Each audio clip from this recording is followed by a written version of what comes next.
আসসালামু আলাইকুম এভরিওয়ান, আশা করি সকলে ভালো আছেন। আজকে আমরা আলোচনা করব মৃত্যু ও পরকালীন জীবন সম্পর্কে। দুনিয়ার মধ্যে এমন কোনো বিষয় নেই যে বিষয়ে মানুষের মধ্যে কোনো ইখতিলাফ নেই, মতপার্থক্য মতবিরোধ নেই, বরং সকল বিষয়ে কিছু না কিছুই মতপার্থক্য অবশ্যই আছে।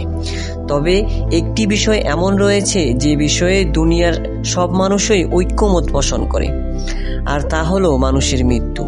সে মুসলমান হোক, অমুসলমান হোক, হিন্দু হোক, বৌদ্ধ হোক, ইহুদি হোক, খ্রিস্টান হোক, যে ধর্ম আর যে বর্ণরই হোক না কেন, সকলেই বিশ্বাস করে যে মৃত্যু জীবনে একবার আসবেই। মৃত্যুর হাত থেকে বাঁচার যেমন কোনো উপায় নেই, তেমনি পালাবারও কোনো জায়গা নেই। মৃত্যু সম্পর্কে মানুষের এই বিশ্বাসের মূল হলো মানুষের বাস্তব অভিজ্ঞতা। প্রতিনিয়তই মানুষ এর সম্মুখীন হচ্ছে, সুতরাং বিশ্বাস না করে উপায় নেই। তবে আমরা মুসলমান, আমাদের বিশ্বাস আরও বেশি মজবুত, আরও বেশি দৃঢ়। আমরা বাস্তব অবস্থা দেখে যেমন বিশ্বাস করি, তেমনি আল্লাহর রসুলের বাণী, কুরআন ও হাদিস ভাষ্য আমাদের সেই বিশ্বাসের ভিতকে আরও বেশি মজবুত ও দৃঢ় করে দিয়েছে।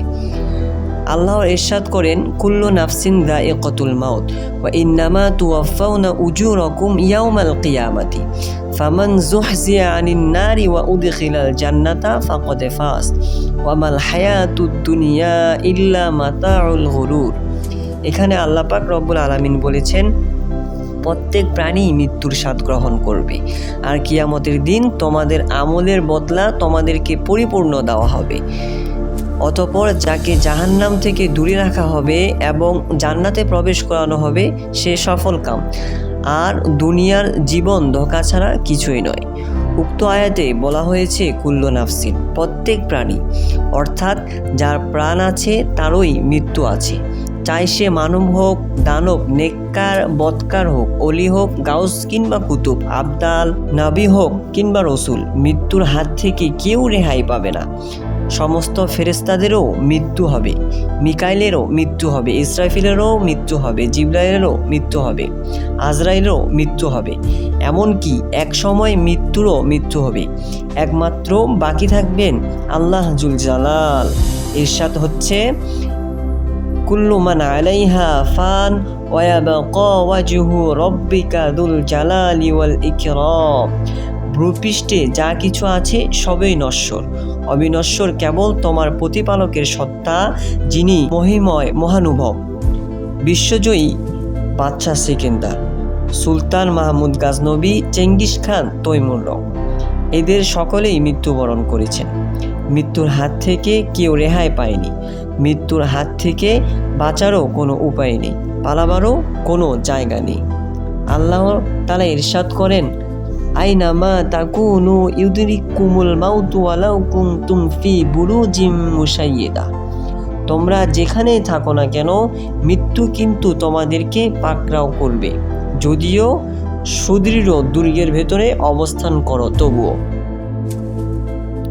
অন্য এক আয়াতে আল্লাহ পাক রব্বুল আলামিন ইরশাদ করেন, কুল ইন্নাল মাউতাল্লাযী তাফিররুনা মিনহু ফাইন্নাহু মুলাকীকুম সুম্মা তুরাদ্দুনা ইলা আলিমিল গায়বি ওয়াশ শাহাদাতি ফায়ুনাব্বিউকুম বিমা কুনতুম তা'মালুন।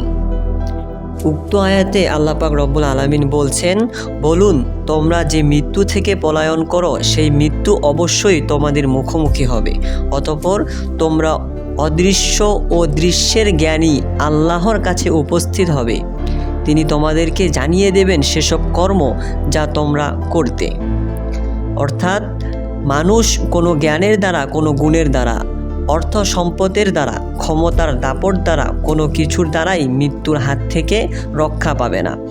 যদি টাকা পয়সা, ধন দৌলত, অর্থ সম্পদ দ্বারা মৃত্যু ঠেকানো যেত, তাহলে কারুন মরত না। যদি ক্ষমতার দাপট দ্বারা মৃত্যু ঠেকানো যেত, তাহলে নমরুদও মরত না। হযরত সুলাইমান আলাইহিস সালাম, যিনি গোটা পৃথিবীর উপর রাজত্ব করেছেন, তিনিও মরতেন না। অথচ বাস্তব হলো এই খ্যাতিমান লোকগুলো কেউ আজ বেঁচে নেই। তাই তো কবি কবির ভাষায় বলেন, কুজা কারুন, কুজা ফেরাউন, কুজা নমরুদ শুদ হামানি, কুজা মুসা, কুজা ঈসা, কুজা তখতে সুলাইমানি।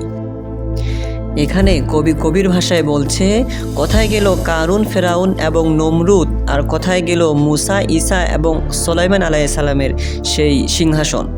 আসুন ভাইরা, আমরা মৃত্যুর জন্য প্রস্তুতি নেই, আমরা আখিরাতের জন্য প্রস্তুতি নেই। আমাদেরকে এই দুনিয়ার মায়া ত্যাগ করে না ফেরার দেশে চলে যেতে হবে।